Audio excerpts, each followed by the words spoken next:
Glória a Deus. Marcos capítulo de número 16 e versículo de número 15. Evangelho que escreveu Marcos, capítulo de número 16 e versículo de número 15. Diz-nos a palavra: e ele disse-lhes: ide por todo o mundo, pregai o evangelho a toda criatura. Pode repetir comigo? Ide por todo o mundo e pregai o evangelho a toda criatura. Podeis assentar. A missão de pregar a palavra. Meus queridos irmãos, hoje, como nós já falamos aqui, ao introduzirmos o nosso culto, que se comemora o dia da Bíblia. A Bíblia, a palavra de Deus, inspirada pelo Espírito Santo, escrita por mais de 40 autores, num espaço de 1600 anos. Alguns dos seus autores escreveram a palavra em momentos de guerra, eram guerreiros. Outros eram estadistas, outros eram aristocratas, alguns outros eram profetas, sacerdotes, pescadores, doutores da lei. Então a palavra, ela foi escrita por diversas pessoas, em diversos lugares e em diversos tempos. Você imaginando você reunindo 40 pessoas para escrever um livro e mandando eles um para cada parte, e quando se reunisse, seria que daria uma concordância perfeita ao ajuntar os 40 livros escritos? Seria algo quase que impossível. Porém, ao unir os livros da Bíblia, eles têm uma perfeição extraordinária. O que foi registrado lá no antigo passado é confirmado e explicado no tempo do Novo Testamento. Esta é a Bíblia. O Espírito Santo inspirou os autores. Eles não eram secretários do Espírito Santo, não. Eles registraram os acontecimentos históricos, proféticos, debaixo de uma inspiração para escrever a palavra de Deus. E esta inspiração original não contém erro. É por isso que dizemos, a palavra de Deus, ela é inerrante. Não existe contradições na palavra. O que é pecado no princípio, vai como pecado até o final da palavra. Ela é inerrante, nunca erra. Outro sim, ela é infalível. Não é o Papa infalível. Infalível é a palavra de Deus.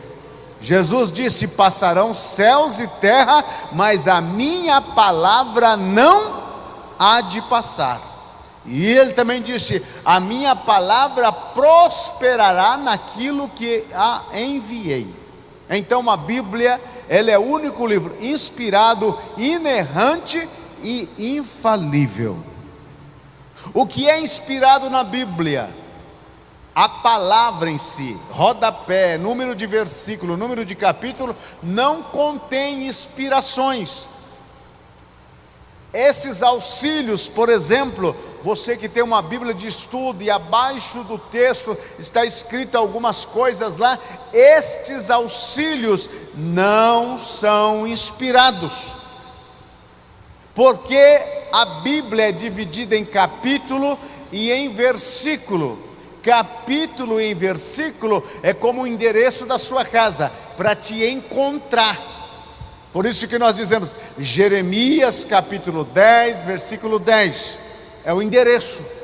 O que é inspirado ali, o versículo? Não, as letras, as palavras que estão aí, são inspiradas. Então esta é a palavra de Deus. Esta é a palavra de Deus. Agora, o que é traduções? A palavra de Deus, ela foi escrita principalmente no hebraico, aramaico, parte em sírio e o Novo Testamento em grego. Mas não é o grego sofisticado, é o grego conhecido como koiné. É o grego que se falava no mercado. Então Deus queria que você e eu entendesse a sua mensagem. Agora as traduções, essas traduções, todas elas, partiu do original para os outros idiomas. Por exemplo, quando houve uma tradução e que existe alguma coisa conflitante, a culpa não é do original, mas é de quem traduziu. Na hora de fazer a tradução do original para o idioma pátrio, houve dificuldade no tradutor. E ele então fez uma tradução equivocada. Mas o original permanece. Agora, o que é revisões? Revisões é quando uma equipe de entendidos pegam o texto original para fazer uma comparação com a tradução e remover aquilo que parece ser contraditório e colocar a questão dentro de um prisma que todos possam compreender. Existe muita coisa na Bíblia que, para traduzir para o nosso idioma, não tem sentido. Assim como existe muitas coisas do inglês que para traduzir para o português não tem sentido. Então o tradutor naquela hora fica no vácuo. Ele precisa procurar um método fiel que dá o sentido daquilo que o autor está dizendo para dar o sentido no idioma que está sendo traduzido. Estas são as traduções. Versões. O que é versões, pastor? A versão é aquelas Almeida, nós somos da Almeida e corrigida, Almeida e atualizada, nós somos da NAA. O que é NAA? Nova Almeida e atualizada. São versões. Por exemplo, eu estou utilizando a versão King James, que foi traduzida em 1611. Você já imaginou? É por isso que quando eu leio alguns textos, para você se torna estranho e até para mim. Primeiro porque esta não é a minha Bíblia do devocional. A minha Bíblia do devocional, ela é a tradução revista e corrigida. E a minha Bíblia do devocional, se você pegar ela é uma Bíblia toda marcada, toda escrita, toda rasurada para lá, para cá. Eu estou até preocupado porque a Bíblia diz que quem aumenta não entra lá. Então eu já escrevi para todo lado nela e ela está toda arriscada. Toda arriscada. Agora imagine, este ano, pela misericórdia e graça do Senhor, eu estou completando 13 vezes que estou lendo a Bíblia toda. Só este ano. Então, para que você tenha uma ideia, que quem está te falando sobre a Bíblia não é uma pessoa que não tenha conhecimento daquilo que está dizendo. Agora, a Bíblia Sagrada, ela é dividida em dois grandes testamentos. O Antigo Testamento, que contém 39 livros, e o Novo Testamento com 27 livros. No Antigo Testamento nós temos lei, história, poesia e profecia. No Novo Testamento nós temos a vida de Jesus, que é analisada nos 4 evangelhos.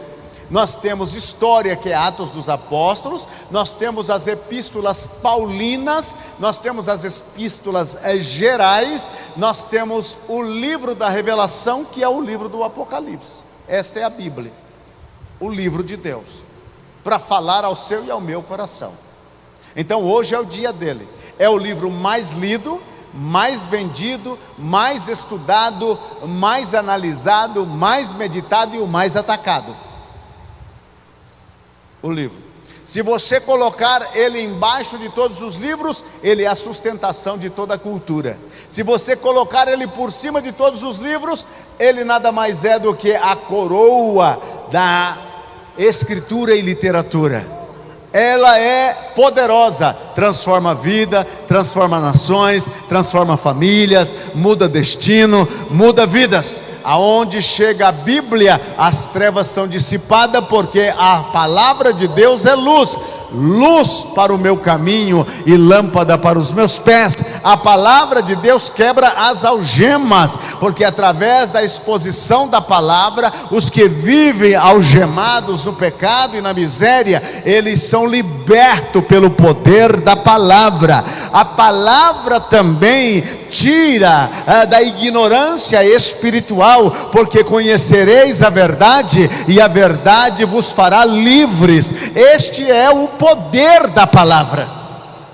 A guerra contra a palavra.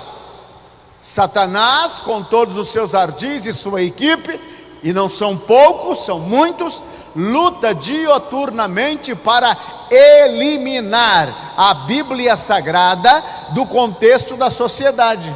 Eles querem tirar a Bíblia da tua mão, eles querem tirar a Bíblia da cidade, eles querem tirar a Bíblia da nação. Porém, a Bíblia já está no seu coração. Você tem ouvido a palavra de Deus, pode tirar das tuas mãos, mas não tira do teu coração, porque ela já foi escrita pela ponta do lápis do Espírito Santo no interior da sua vida. Esta é a palavra de Deus. Ama ela. Viva com ela, abrace ela, medite nela, beije ela, anda sempre abraçado com ela, porque quem tem a Bíblia por princípio de vida, tem um futuro já escrito na eternidade, para viver com Cristo para sempre. Bíblia Sagrada. E louvamos a Deus que o Brasil está inundado de Bíblias. Inundado. São milhares e milhares e milhares. Há mais Bíblia no Brasil do que celular. E quem tem um celular também tem a Bíblia no celular. É assim que funciona. Eles não vão conseguir. É bom que o diabo fique dizendo: você não vai conseguir. Não adianta. Não adianta, meu amigo. Não adianta. Já perdeu, mané. Já foi. Ele não vai conseguir. Por que não vai conseguir? Ele nunca conseguiu. Ele nunca conseguiu. Ele sempre tentou, porque o negócio dele é tentar, para ver se dá certo. Mas ele já falhou milhões de vezes e não desiste. É por isso que ele tem realmente um trabalho grande para destruir a Bíblia. Ele forma equipe, ativistas, e vai, aquela questão toda, e coloca gente, ele fecha os canais de comunicação, ele faz de tudo para que a Bíblia não apareça. E quando ele pensa: agora consegui, lá está a Bíblia levantando de novo. Ele diz: mas de novo.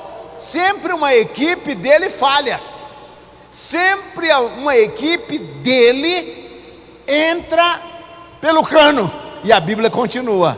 Bater contra a Bíblia é bater a cabeça nessa pilastra que está aí no meio. Pode bater, se você conseguir derrubar ela, eu te dou os parabéns. Mas você vai precisar de umas 20 cabeças novas. Então não bata contra a Bíblia, não vá contra a Bíblia. Ame a Bíblia, creia na Bíblia. A Bíblia é a santa palavra de Deus, que veio do coração de Deus para a tua e a minha vida. Temos uma missão. Qual é a missão? Pregar a palavra de Deus. Ela foi dada aos discípulos. Jesus aqui no capítulo 16, versículo 15 de Marcos, ele está dizendo: olha, ide por todo o mundo e pregue o evangelho a toda criatura. Esta foi a missão. Ir por todo mundo. De turista? Não é para fazer turismo. Você pode imaginar o tamanho da missão? Todo o mundo. Todo mundo. Hoje nós já atingimos a marca de 8 bi de habitantes neste planeta. É muita gente. É muita gente. E mais da metade desta gente ainda não ouviu a mensagem da palavra. Ainda não ouviu. Então quer dizer que nós estamos com 50% da missão concluída ainda. Eu e você precisamos pregar o Evangelho. A missão é grande? É. O tamanho dela é imenso. Por que esses esforços, meus irmãos? De enviar missionário, de levar a palavra nos lugares mais difíceis que há na face da terra. Porque a igreja precisa cumprir essa missão. E essa missão foi dada por Jesus. E missão dada, missão cumprida. Se não estamos cumprindo, estamos falhando na missão. E quando você falha na missão no mundo militar, o comandante já diz: paga 10, paga 50 aí, paga 100 canguru. Tem soldado que dá baixa e ainda fica devendo 300 apoio, 500 canguru e tantas outras coisas. Olha, eu vou dar baixa, mas você está devendo, hein? Você está devendo. Assim, se Jesus estivesse trabalhando conosco na mesma medida, chegar a hora da gente ir embora, vou te levar, mas você está devendo, você está devendo. Vai ficar os céus lá na eternidade pagando apoio todo o tempo, né? Porque não cumpriu a missão. A missão é grande? É. É impossível? Não. É difícil? É. Claro que é difícil. Agora, porque é difícil, nós não vamos fazer? Porque se fosse fácil, já tínhamos concluído. Mas como é difícil, é um desafio tremendo. Vamos fazer? Ah, precisamos fazer. É difícil, mas eu vou dar minha parcela de cooperação. É difícil, mas eu vou fazer pelo menos a minha parte. E se cada um de nós colocarmos um tijolinho nesta missão, nós concluiremos. Nós concluiremos. Nós concluiremos. Nós concluiremos. O pessoal, eles têm uma forma tão pejorativa de falar que a igreja vive dentro de 4 paredes. Não, nós nos reunimos aqui neste lugar para adorar a Deus. E aonde é que nós cumprimos a nossa missão? Lá fora. Lá fora. Nós expomos a palavra para os nossos amigos, vizinhos, parentes, seja quem for. Nós temos esta missão. É grande, mas não, é difícil, mas não é impossível. Nós podemos. Outro sim. Jesus disse: ide por todo o mundo. Ele aqui está falando no coletivo. Vai para todo lugar. Vai lá nas aldeias, nos índios, nos lugares impenetráveis. Vai. Vai. Senhor, vai me matar. Ué, olha que bênção. Vão me matar lá, mas veja para o lado bom. Você não está com uma vontade tremenda de ir para os céus? Quantas vezes eu escuto lá em casa a esposa: eu gostaria tanto de ir para os céus agora. Se for para esses lugares, pode encurtar a distância, né? Vão me perseguir. Ué, e daí? Vão me ferir. E? Vão me matar. E? Você já imaginou você entrar no céu como um mártir aqui na terra? Já imaginou o impacto daqueles que chegaram nos céus porque morreram pela palavra? O que aconteceu? Não, eu estava pregando, chegou um camarada, deu um tiro na minha cabeça. Ah, maravilha! Você já imaginou um trem desse? Agora muitos querem entrar de uma forma acovardada, não é? Não, ainda que seja o último no arrebatamento, mas eu prefiro a vida.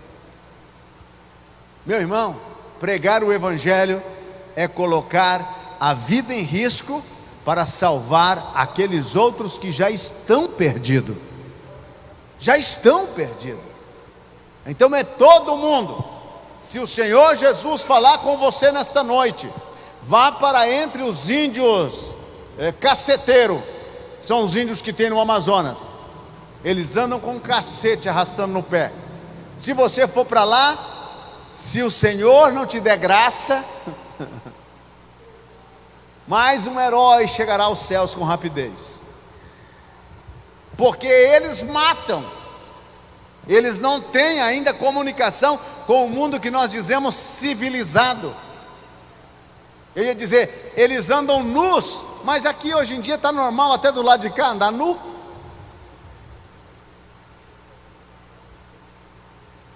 Nós dizemos, eles são ignorantes, eles furam o nariz atravessado. Você vê um camarada com alargamento de orelha, você vê sujeito aí marcado por todo lado, eles marcam o rosto com tinta, com não sei o que. Você olha para o pessoal com uma tatuagem de tudo quanto é tipo, e tudo quanto é capeta. Que diferença tem eles? E nós dizemos que nós somos os civilizados. Eles não, eles são os primatas. Eles não têm cultura. Oh, irmãos, e a maioria da população quer ser igual a eles. Quer tirar a roupa, colocar um cocar na cabeça, marcar o corpo e sair por aí gritando, né? E acha que isso é civilização. Mas se Deus mandar você para o meio dos índios, vá. Uma maravilha. No ano de 1983 eu estive aqui entre os Chavantes. E lá entre os Chavantes foi uma maravilha, que chegou uma hora da janta e não tinha janta. E aí o rapaz e o grupo que nós tínhamos junto disseram, e agora, o que a gente vai jantar? O índiozinho disse, espera aí que eu já vou buscar. Não demorou muito, ele chegou com 8 ratos, desse tamanho assim. E aí olhamos para aquilo, e aí se come isso, ó, maravilha. Você vai fazer o quê? Vai dando glória e tomando caldo. A vida, irmãos, para pregar o evangelho, ela é muito difícil. Lá entre esses Chavantes, eles não entendiam uma palavra nossa. Tinha um irmão que deve morar ainda em Aragarça, que era o nosso tradutor, porque ele era da tribo, e ele veio para a cidade de Aragarça, veio estudar, estava na igreja presbiteriana, e foi para nós o nosso tradutor. Mas a ideia deles é completamente diferente, a cultura deles é completamente diferente, a comida deles, hoje você chega em qualquer restaurante, o garçom já te apresenta o cardápio, não é assim? Aí você abre lá, né, picanha cebolada, ô saudade. Aí você já abre lá o cardápio, e você, lá não tem esse negócio. Lá é o que tem para comer hoje, farinha seca, biju, esse ratão do banhado, essa questão toda, é o que tem. Mas se Deus mandou você para lá, Ele vai converter o seu estômago. Você vai chegar lá, até com nojinho no começo, mas depois você vai estar um chavante de cocar na cabeça. Todo mundo, os chavantes estavam incluso, né?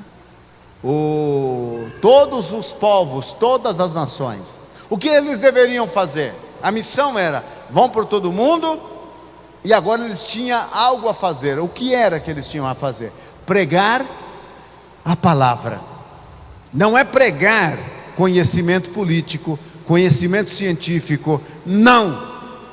É a palavra. E que palavra? A palavra de Deus. Era isso que eles tinham que pregar. Não era outra coisa. Era chegar lá, falar sobre a morte e a ressurreição de Jesus Cristo. Eles eram testemunhas oculares da ressurreição. Agora você vai para um país como Paulo, que chegou em Atenas e deu uma volta na cidade, e havia muitos altares, e dentre os altares tinha um que estava escrito ao Deus desconhecido.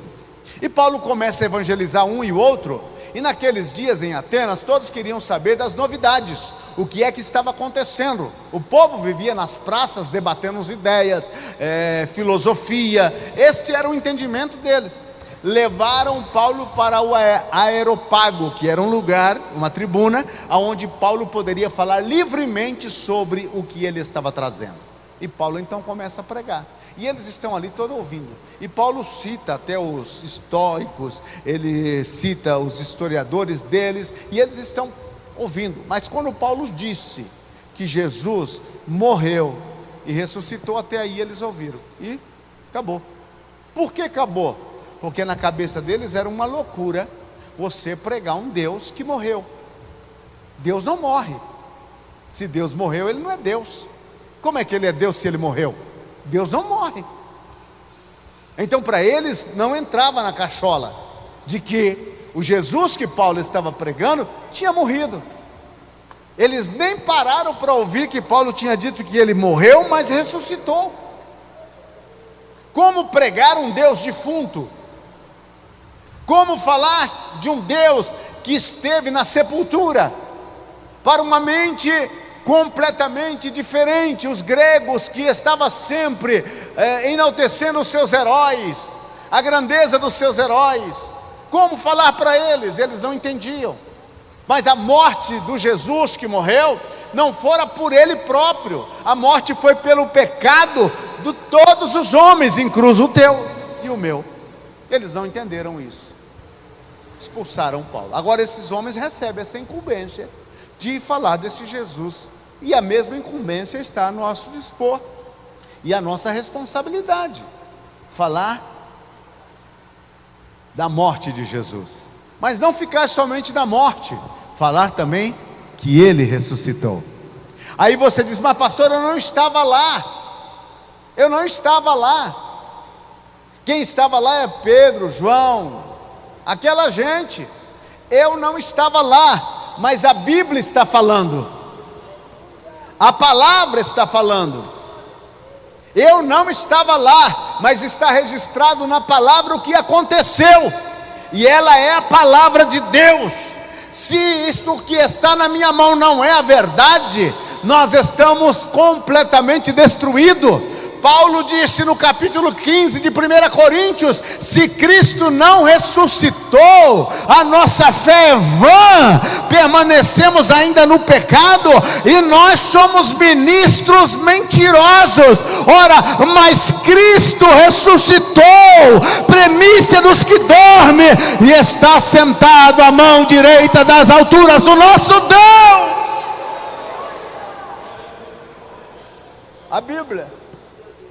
A Bíblia,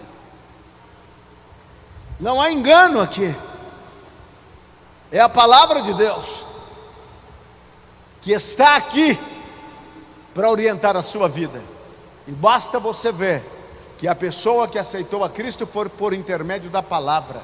Um dia alguém falou de Jesus para você, utilizando a palavra, e aí você creu, e contra fatos, não tem argumentação.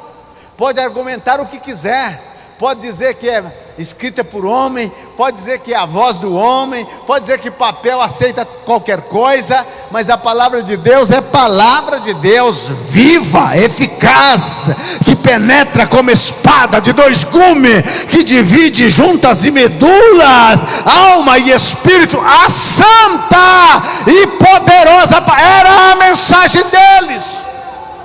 Pregam a palavra, pregam ela, e ela foi pregada. Está aí a nação americana, que os pioneiros que vieram da Inglaterra e fundaram a nação americana, plantavam algodões, plantavam roça e tudo aquilo que o pessoal do campo fazem. E quando era por volta das 3 da tarde, na hora do café, faziam aquela roda, a família toda, e ali começavam a cantar, orar e ler a Bíblia. Eles lançaram os alicerces da maior nação deste mundo. Aí está eles. O que aconteceu? Muitos depois foram abandonando e apartando do Evangelho, e a nação hoje está em decadência espiritual. Eles mandaram missionário para todas as partes deste mundo, inclusive o fundador da Assembleia de Deus, ele veio da região dos Estados Unidos, ainda que eram suecos, mas eles receberam um avivamento lá na Rua Azusa, e de lá eles vieram para cá, para o Brasil, no Belém do Pará. Lá em Belém, eles começaram a fincar a bandeira do maior movimento pentecostal do mundo, pregando o evangelho, dormindo em bancos de praça, se alimentando de manga. Daniel Ber e Gunnar Wingren pregaram o evangelho. Esse evangelho desceu norte para o sul, e aqui estamos nós hoje pregando o evangelho, a palavra que muda e transforma a vida de todo homem. A missão é pregar a palavra, e eles assim o fizeram. E nós hoje, o que vamos fazer? Oh, meu querido irmão, devemos continuar. Devemos continuar. O Dr. Rodrigo esteve falando numa live esses dias atrás sobre o crente chato. E crente é chato. Crente é chato. Porque se ele é um crente de verdade, ele incomoda onde ele chega. Aonde ele chega, lembra quando você se converteu na sua casa? Você causou o maior problema lá com todo mundo. Você queria falar da Bíblia, de Jesus, e pensou, mas que cara chato, meu. Que cara chato. Mas agora mudou, né? A gente fala de política, de futebol. Graças a Deus que o circo acabou esses dias. Agora a gente tem que trabalhar pelo pão. Mas a gente... E não fala da palavra. Não fala da palavra. Crente chora porque um time de futebol foi eliminado, mas não chora por um pecador que está entrando no inferno. Olha os nossos conceitos de valores.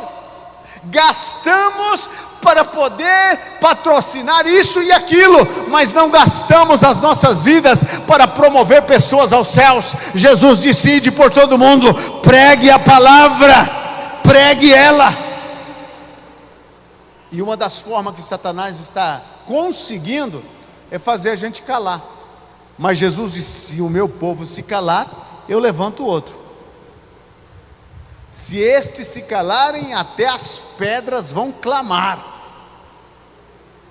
Então eu e você temos essa responsabilidade, pregar a palavra. Agora ele disse: a toda criatura, agora ele vem para o particular, todo ser humano que nasceu nessa terra tem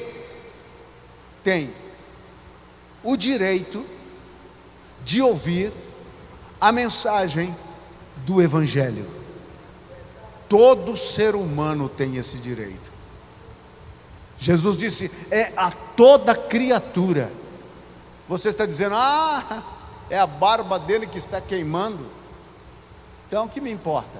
Irmãos, se Deus abrisse hoje o inferno, para que você pudesse ouvir os clamores que de lá vêm, o sofrimento que estão as pessoas que ali foram lançadas, você pararia de se preocupar um pouco mais com o seu cabelo e começaria a pregar o evangelho.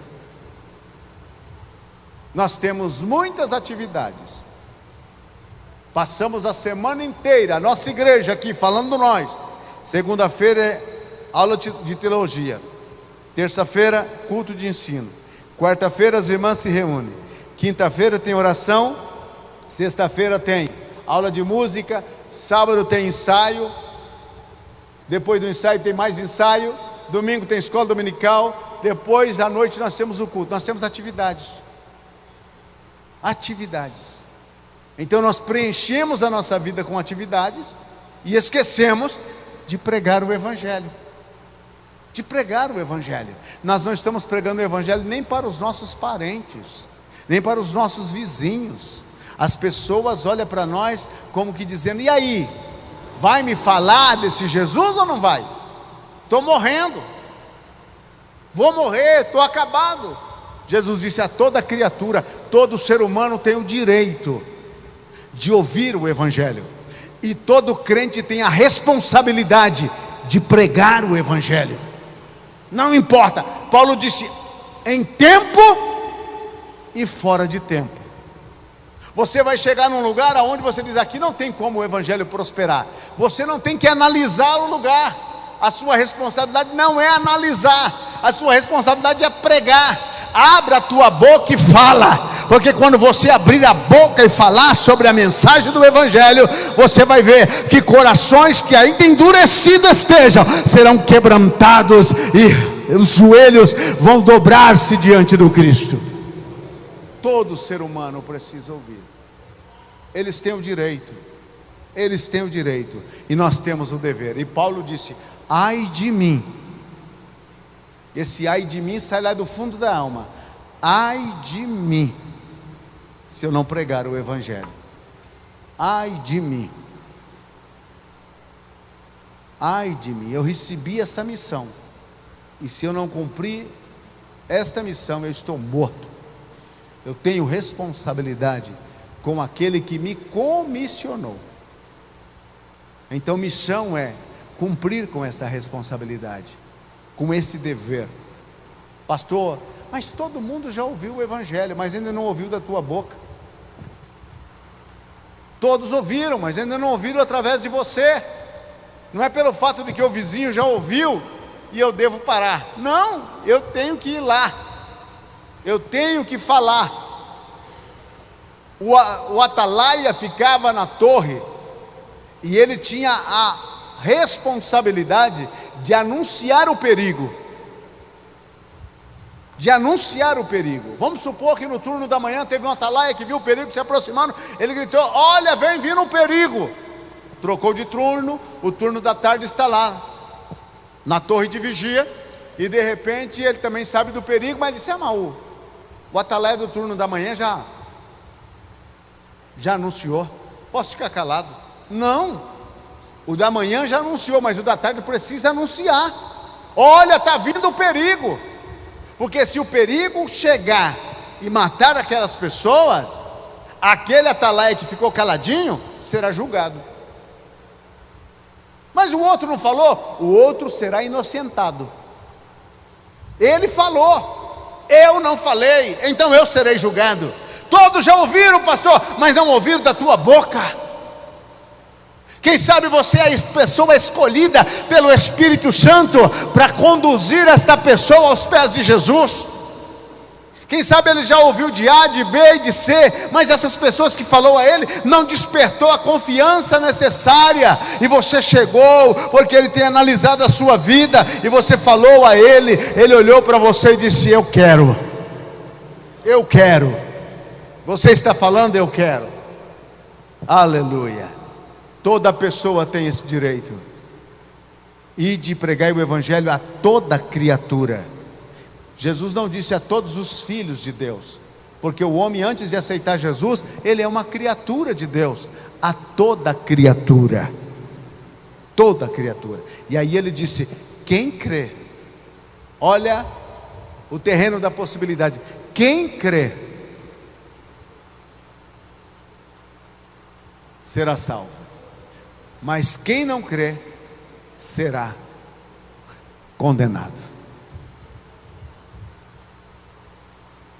A missão é pregar a palavra, e a pergunta é: estamos pregando? Estamos falando? Estamos mostrando o caminho? Eu e você, com a nossa consciência, devemos fazer uma resposta que realmente venha a agradar não a si mesmo, mas a Deus. Interessante que havia uns discípulos de Jesus que encontraram um outro que no nome de Jesus estava expulsando demônio, curando enfermo, mas não andava com um grupo, não era do grupinho de Jesus.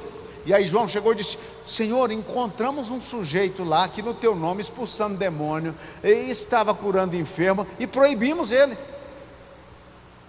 Jesus olhou para ele: vocês são doidos? Vocês são doidos? Falando: cadê a credencial sua? É do Belém ou da onde é? Você só pode pregar se for do Belém. Jesus disse: aquele que comigo não ajunta, esparrama. Não faça isso. Encontrou alguém, porque aquele que fala bem de mim hoje não vai sair falando mal de mim amanhã. Ele é dos nossos. É isso que Jesus estava dizendo. Ainda que ele não está aqui presente, mas ele está ausente, mas falando do meu nome e utilizando o meu poder.